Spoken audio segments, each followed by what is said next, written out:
अंदर 4.5 साल में इस राजस्थान को जंगल राज बना दिया। यहाँ पर आपने देखा होगा अधिकारी भी हैं तो हर आदमी कोई न कोई ये कहता है कि मैं घूस देकर काम करवा के आता हूँ। सर्वे के अनुसार भी ये कहते हैं लगभग 85% लोग कहते हैं कि हमने कहीं न कहीं कर्मचारियों अधिकारियों को पैसा दिया, घूस दी। ये घूस का जो पैसा है ये पहले इन्होंने जो अधिकारी आते हैं वो इनके जनप्रतिनिधियों को, इनके विधायकों को पैसा देकर और फिर यहाँ ज्वाइनिंग करते हैं और जो ज्वाइनिंग में पैसा लेता है वो जनता से वसूल करेगा कि नहीं करेगा। ये इनडायरेक्ट इन्होंने पैसा लेने का काम किया इस राजस्थान के अंदर जितने भी विधायक थे इनके कांग्रेस के। तो इस तरह से जनता को परेशान करना और जिस तरह से इन्होंने इन 4.5 साल के अंदर आपने देखा होगा, चाहे आप चौटन विधानसभा हो, इस चौटन के विधानसभा के अंदर जिस तरह से पंचायतों के पुनर्गठन के समय में किस तरह से इन्होंने काम किया, जनता की भावना के विपरीत इन्होंने जो जनता चाहती थी उसके विरुद्ध इन्होंने कितनी पंचायतों को करने का काम किस तरह से किया। मेरे पास में प्रतिदिन लोग आते थे जिस तरह से पंचायतों के अंदर भी उन्होंने और इस तरह से चौटन विधानसभा के किसानों के साथ भी मैं अच्छी तरह से जानता हूं कि जब यहाँ पर टीडी आई थी और टीडी के समय में मैंने यहाँ से यहाँ पर आकर सभी किसानों के खेतों में, काफी किसानों के खेतों में मेरा जाना हुआ और हमारी भारत सरकार ने उस समय 65 करोड़ रुपए टीडी के लिए इस क्षेत्र को लेके दिए थे, लेकिन उसके बावजूद भी यहाँ का किसान को वो पैसा नहीं पहुंचाने का इस राजस्थान की निकम्मी सरकार ने ये काम किया कि उनको किसानों को लाभ नहीं मिला। उसके बाद में जीरे के अंदर भी जिस तरह से किसानों को नुकसान हुआ, लेकिन उसके बाद में भी इन्होंने गिरदावरी रिपोर्ट के लिए हमने कहा भारत सरकार ने कि किसान का कितना भी नुकसान हो जाए, नरेंद्र मोदी जी ने कहा है मेरी फसल बीमा नीति के तहत कि किसी भी प्रकार का किसान का नुकसान होता है तो उसका तुरंत उसको क्लेम मिलना चाहिए। लेकिन इस सरकार ने यहाँ से गिरदावरी रिपोर्ट बनाकर भी भारत सरकार को क्लेम का पूरा सेटलमेंट करके नहीं भेजा और उनकी कंपनियों के साथ में सांठगांठ करी और यहाँ के जनप्रतिनिधि और यहाँ के जो लोग थे उन्होंने उसके अंदर मिली भगत की वजह से और भ्रष्टाचार की वजह से उन किसानों को वो क्लेम नहीं मिल सका। इसलिए मैं आपसे कहना चाहता हूँ कि ये किसानों के नाम पर जो ठगी करने वाले लोग ये अगर दोबारा आए तो इस बार तो सिर्फ इन्होंने एक टेलर दिखाया था, अगले 5 साल में हमारे को क्या करेंगे ये सोचने की बात है। इसलिए मैं आपसे कहना चाहता हूं इस परिवर्तन यात्रा के अंदर आपका इतना जन समूह देखकर मैं स्पष्ट समझ सकता हूं कि आपने मन में मानस बना लिया है और इस समय इस सीमावर्ती क्षेत्र के ऊपर ये बॉर्डर का क्षेत्र है और इस बॉर्डर के क्षेत्र पर एक ऐसी राष्ट्रवादी विचारधारा की सरकार होना बहुत जरूरी है। हमने कई बार देखा है यहाँ पर इस बॉर्डर के ऊपर कैसी गतिविधियां होती है। इन गतिविधियों को संरक्षण देने वाले यहाँ के नेता लोग, जिसकी वजह से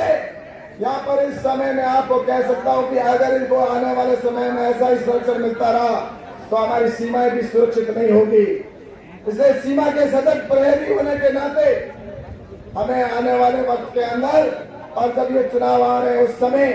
हमें यहाँ पर ऐसी सरकार बनानी है जो डबल इंजन की सरकार हो। जिस तरह से गुजरात के अंदर विकास हो रहा है क्योंकि लगातार वहां पर भारतीय जनता पार्टी की सरकार आ रही है,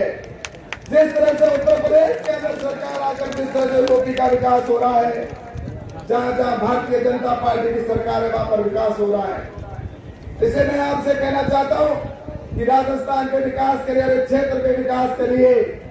और इस जंगल राज से मुक्ति के लिए आप सभी को यहाँ से संकल्पबद्ध होकर जाना है और यहाँ पर हमें कमल का फूल खिलाकर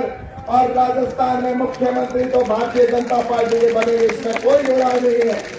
क्योंकि पूरे राजस्थान में परिवर्तन यात्रा का जिस तरह से स्वागत किया जा रहा है उसके अंदर मैं निश्चित रूप से कह सकता हूँ कि इस बार परिवर्तन का जनता ने मानस बनाया है और भारतीय जनता पार्टी की सरकार बनेगी और उस विधानसभाओं के अंदर विधायकों की जो माला होगी उस माला के मनकों के अंदर इस बार हमें किसी प्रकार की भूल नहीं करनी है उन माड़ा के मणकों के अंदर 4 टन का भी एक मणका निश्चित रूप से आपको यहाँ से भेजना है और वो जाकर हमारे इस क्षेत्र का प्रतिनिधित्व करते हुए हमारे क्षेत्र का और ज्यादा यहाँ पर विकास करवा सकेगा। और निश्चित रूप से हमारे देश के विकास में जब हम आत्मनिर्भर और भारत को विकसित की बात करते हैं तो राजस्थान को विकसित बनाना है, हमारे 4 टन को भी विकसित बनाना है। तो इसका आप सभी यहाँ से संकल्प लेके जाएंगे। तो मैं ज्यादा बात नहीं कहूंगा। आज हमारे मुख्य अतिथि के रूप में जल शक्ति मंत्री आदरणीय गजेंद्र सिंह जी विराजमान है और मैं इनको धन्यवाद देना चाहता हूँ कि आपने इस यात्रा के अंदर आप आए और आज हम सबको आप यहाँ पर आकर जिस तरह से हमें सबको यहाँ पर अच्छा लग रहा है कि इस राजस्थान के अंदर विशेषकर 4 टन क्षेत्र के अंदर हमारे पानी की समस्या भी है और उसकी समस्या का कारण और वो पूरा समाधान की बात तो आप निश्चित रूप से बताएंगे, मुझे पता है। लेकिन मैं धन्यवाद देना चाहता हूँ कि जिस तरह से आपने यहाँ पर जल के लिए स्कीम को सैंक्शन किया और वो स्कीम जो कि आपने जायका योजना के तहत यहाँ पर प्रारंभ जिसका काम को सैंक्शन किया है, तो मैं इसके लिए यह आपको धन्यवाद देता हूँ कि आपने हमारे जल की पानी की व्यवस्था के लिए यहाँ पर फंड भारत सरकार से उपलब्ध करवाया है। लेकिन हमारे को कोई उम्मीद नहीं है इस राजस्थान की सरकार से, क्योंकि जो पहले भी आपने जितना पैसा सैंक्शन करवाया है वो पैसा भी उन्होंने यूज नहीं किया है, जिसका पूरा फिगर आप बताएंगे।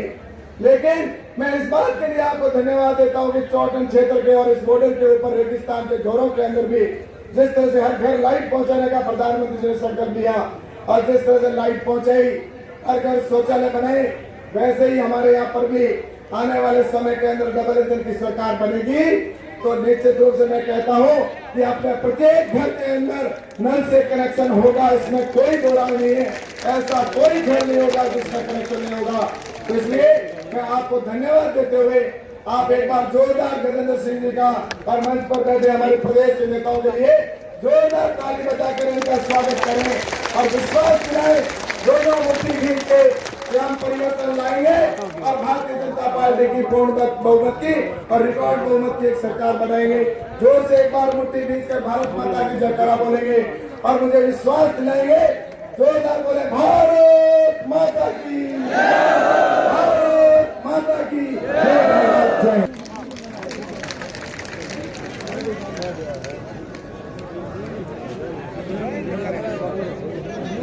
श्री घंटाराम बिंदेल पूर्व सरपंच सारला, राम सारला,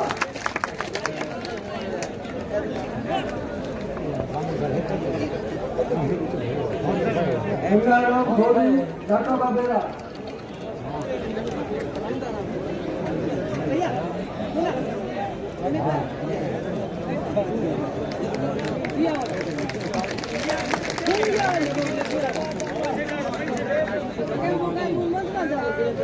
अलवाना खां, हमीद खां, लतीफ खां, रसूल खां, यूसुफ खां, भगवान राम,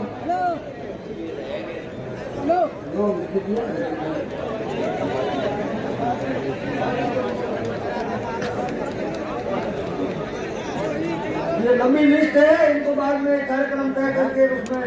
मंत्री जी को बुला के करवा देंगे।